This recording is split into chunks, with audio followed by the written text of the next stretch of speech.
Good morning students, कैसे हैं आप सभी। मैं रोहित सर आपको दो टॉपिक आज कराऊंगा, 10% लॉ और साथ में flow of energy in an ecosystem. साथ में कुछ इंपॉर्टेंट टर्म्स भी आपको बताऊंगा। तो चलिए बिना देर किए हुए अब हम स्टार्ट करते हैं पहले टॉपिक से। हमारा जो पहला टॉपिक है 10% लॉ। ये बच्चों, ये जो नियम है 10% लॉ, ये दिया था लिंडेमान ने 1942 में, और उन्होंने और भी टर्म दी थी। सेकंड लॉ ऑफ थर्मोडायनेमिक्स के बारे में बताया था, लॉ ऑफ एंट्रोपी के बारे में भी बताया था। इस नियम के आधार पर लिंडेमान ने क्या कहा कि भाई जो एनर्जी जब ट्रांसफ़र होती है एक ट्रॉपिक लेवल से दूसरे ट्रॉपिक लेवल के अंदर, वो कभी भी 100% एनर्जी क्या नहीं होती, ट्रांसफ़र नहीं होती। ये इसीलिए नहीं होती क्योंकि ज़्यादातर जो एनर्जी है वो हीट की फॉर्म में क्या हो जाती है, लॉस्ट हो जाती है, मतलब लॉस हो जाती है एनवायरनमेंट के अंदर। हर ट्रांसफ़र के दौरान ज़्यादातर जो हीट है, हीट की फॉर्म में जो एनर्जी है वो क्या होती है, लॉस हो जाती है। तो एक तरीके से कहा जाए कि एक एवरेज अगर देखें तो 10% जो एनर्जी है वो एक्चुअली क्या है, अवेलेबल होती है नेक्स्ट ट्रॉपिक लेवल के अंदर। तो इसका मतलब ये हुआ कि हर ट्रॉपिक लेवल में जब एनर्जी ट्रांसफ़र होगी वो 10% ही क्या होगी, ट्रांसफ़र होगी। ये बात किसने कही थी, लिंडेमान ने। नेक्स्ट जो टर्म है आप देख पा रहे होंगे बच्चों यहाँ पर, flow of energy in an ecosystem, या हम कह सकते हैं transfer of energy in ecosystem. जितने भी ऑर्गेनिज्म हैं सभी को एनर्जी की आवश्यकता होती है ताकि वो वाइटल एक्टिविटीज़ कर सके, बहुत सारी एक्टिविटीज़ को परफॉर्म कर सकें, अपनी बॉडी टिश्यूज़ को रिपेयरिंग कर सकें, ग्रोथ एंड डेवलपमेंट हो सके। तो सभी को एनर्जी की आवश्यकता होती है, हमें भी होती है। हम क्या करते हैं, हम फूड लेते हैं बच्चों। तो अल्टीमेट जो सोर्स है एंटायर एनर्जी का, जो लिविंग ऑर्गेनिजम्स क्या करते हैं, ultimate source of entire energy किसको कहा गया है, सन को कहा गया है। इन एक कम्युनिटी अगर देखें, हर फूड चेन क्या करती है, in fact represent step wise transfer of food. Food chain में आपको क्या मिलेगा, स्टेप वाइज एनर्जी का ट्रांसफ़र आपको देखने को मिलेगा। नेक्स्ट है of the total solar radiations falling on the earth. जितनी भी सोलर रेडिएशन जब अर्थ के ऊपर गिरती हैं उनमें से 1% ही क्या करते हैं, ग्रीन प्लांट्स उसको कैप्चर करते हैं और उसको कन्वर्ट करते हैं फूड एनर्जी की फॉर्म में by the help of A photosynthesis process. इस एनर्जी को वो क्या करते हैं, केमिकल एनर्जी की फॉर्म में स्टोर करते हैं। प्लांट क्या करते हैं, केमिकल एनर्जी की फॉर्म में फूड को क्या करते हैं, स्टोर करते हैं।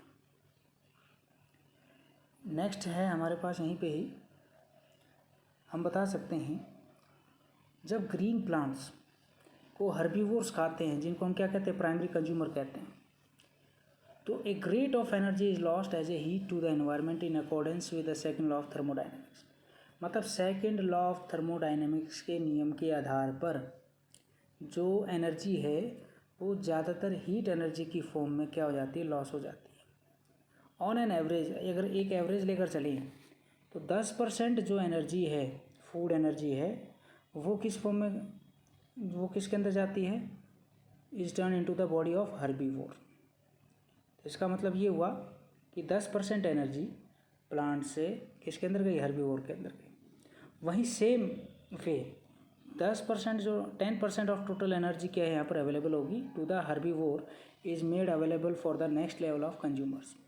अदर वर्ड्स में अगर हम कहें तो 10% जो अमाउंट ऑफ ऑर्गेनिक मैटर है वो क्या है, प्रेजेंट होता है in at each step reach is the next consumer level. Since amount of available energy goes on decreasing at each trophic level, food chain usually consists of only 3 or 4 steps and rarely maximum of 5 steps। देखो मैंने आपको starting में भी बताया था कि जो trophic level होता है मिनिमम 2 होता है, मैक्सिमम 4 या किसी में 5 भी आपको देखने को मिलते हैं। तो जब भी एनर्जी ट्रांसफ़र होगी from one trophic level to another trophic level, तो जो एनर्जी है वो ज़्यादातर क्या है, हीट एनर्जी की फॉर्म में एनवायरनमेंट में लॉस हो जाती है। केवल 10% एनर्जी ही अगले ट्रॉपिक लेवल के अंदर क्या है, ट्रांसफ़र होती है। अगर हम अपने इकोसिस्टम की बात करें तो जनरली आपको क्या देखने को मिलेगा, प्रोड्यूसर सबसे ज़्यादा आपको देखने को मिलेंगे। जब भी हम फूड चेन देखते हैं तो किससे स्टार्ट होते हैं, प्लांट से स्टार्ट होता है। As we move along the chain the number of individuals at each trophic level decreases. अगर हम चेन के हिसाब से चलें तो लगातार जो नंबर ऑफ़ जो इंडिविजुअल्स हैं हर ट्रॉपिक लेवल में वो क्या होते चले जाएंगे, डिक्रीज होते चले जाएंगे। तो इसका मतलब प्लांट सबसे ज़्यादा है, फिर जैसे जैसे आगे बढ़ते जाएंगे उसी टाइप से ऑर्गेनिज्म भी क्या है, कम होते जाएंगे। अब आप यहाँ देख पा रहे होंगे डायग्राम, ये डायग्राम क्या शो कर रहा है, flow of energy in an ecosystem. Sun है, सन क्या कर रहा है, सोलर रेडिएशन पास कर रहा है थ्रू द क्लियर एटमॉस्फेयर। ज़्यादातर जो रेडिएशन वो एब्जॉर्ब हो जाती हैं अर्थ सरफेस में और अर्थ क्या हो जाती है, गर्म हो जाती है। कुछ सोलर एनर्जी रेडिएशंस क्या होता है, रिफ्लेक्ट हो जाती है अर्थ एटमॉस्फेयर से। और आपको मैं बता दूं ज़्यादातर जो इंफ्रारेड रेडिएशंस है वो एटमॉस्फेयर के अंदर से पास होंगी, passes through the atmosphere and some in the absorbed and re-emitted in all direction by greenhouse gas molecules. The effect of this is to warm the earth surface and result into the global warming. Infrared radiation is emitted from the earth surface. तो आपने देखा कि जो ultimate source of energy है वो क्या है, solar energy. जब सोलर एनर्जी अर्थ के ऊपर गिरेगी तो क्या होगा, प्लांट क्या करेंगे, उस एनर्जी का उपयोग करेंगे। केवल 1% ही एनर्जी क्या करते हैं, वो ले पाते हैं। फोटोसिंथेसिस प्रोसेस के तहत वो फूड बनाते हैं, मतलब केमिकल एनर्जी की फॉर्म में फूड को स्टोर करके रखते हैं। चलिए अभी तक हमने देखा, तो अब हम कुछ चीज़ें देखेंगे यहाँ पर। डू यू नो, क्या आप जानते हैं, देखिए हमारे इकोसिस्टम के अंदर एनर्जी कहाँ से आती है बेटा, सनलाइट से। और ये लगातार क्या होती है, एक फॉर्म से दूसरे फॉर्म में कन्वर्ट होती रहती है। दूसरी बात क्या है, एनर्जी लगातार कंटिन्यूसली क्या होती रहती है, एक ट्रॉपिक लेवल से दूसरे ट्रॉपिक लेवल के अंदर ट्रांसफ़र होती रहती है। क्योंकि एक ट्रॉपिक लेवल दूसरे ट्रॉपिक लेवल को खाएगा तो एनर्जी क्या होती जाएगी, ट्रांसफ़र होती चली जाती। These occur loss of energy as a heat at each step by energy transfer in the environment. मतलब हर स्टेप में जो एनर्जी का लॉस होता रहेगा हीट की फॉर्म में। तो ऑन एन एवरेज अगर देखें तो केवल 10% जो एनर्जी है एक्चुअली एक ट्रॉपिक लेवल के अंदर प्रेजेंट होती है। और इसी प्रकार से दूसरे के पास भी केवल 10% ही एनर्जी क्या होगी, ट्रांसफ़र हो पाती। तो एक प्रकार से देखें तो ग्रेजुअल चेंजेस होते जाएंगे और एक ट्रॉपिक लेवल से दूसरे ट्रॉपिक लेवल के अंदर जो एनर्जी है वो रिड्यूस होती चली जाएगी।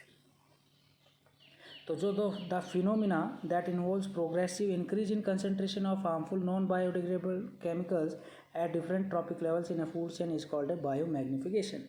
एक वर्ड आता है बायोमैग्निफिकेशन का, एग्जाम में पूछ लिया जाता है कि व्हाट इज़ बायोमैग्निफिकेशन। मतलब transfer of chemicals from one trophic level to another trophic level in a increasing manner. देखा जाए कि एक ट्रॉपिक लेवल से दूसरे ट्रॉपिक लेवल के अंदर अगर केमिकल की जो संख्या है वो अगर बढ़ती जा रही है तो उसको हम कहेंगे बायोमैग्निफिकेशन। कुछ क्वेश्चंस देता हुआ जा रहा हूँ, आपको ये फाइंड आउट करने हैं और इनको याद करना है। व्हाट इज़ डिट्रिटस, पिछली वीडियो में देख लेना, मैंने आपको ये बताया हुआ है। दूसरा क्वेश्चन है what is the branch of biology dealing with energy transfer, क्या कहते हैं, ये भी आपको पता चल जाएगा। डिफाइन इकोलॉजिकल पिरामिड, पिछली वीडियो में मिलेगा आपको। वो प्रपोज 10% लॉ, आज के इसमें मैंने आपको बताया है। Question number 5, which type of organisms belong to T1 and T2 trophic level of a food chain, पिछली वीडियो में आपको ये मिल जाएगा। Which crop has maximum energy conserving efficiency, ये आपको याद करना पड़ेगा, ढूंढना पड़ेगा आपको। Give the technical term for the increase in the amount of a non biodegradable substance in a successive trophic level of a food chain, अभी थोड़ी देर पहले मैंने आपको बताया था बायो मैग्निफिकेशन बोलते हैं। तो इतने क्वेश्चंस हैं, ये आपको क्या करने हैं, रिवाइज करने हैं। और कम से कम 2-3 बार मेरी इस वीडियो को ज़रूर देखें और ज़्यादा से ज़्यादा शेयर करें, अच्छी लगे तो लाइक ज़रूर करें। आपका बहुत बहुत धन्यवाद, फिर मुलाकात होगी। जय हिंद, जय भारत, नमस्कार।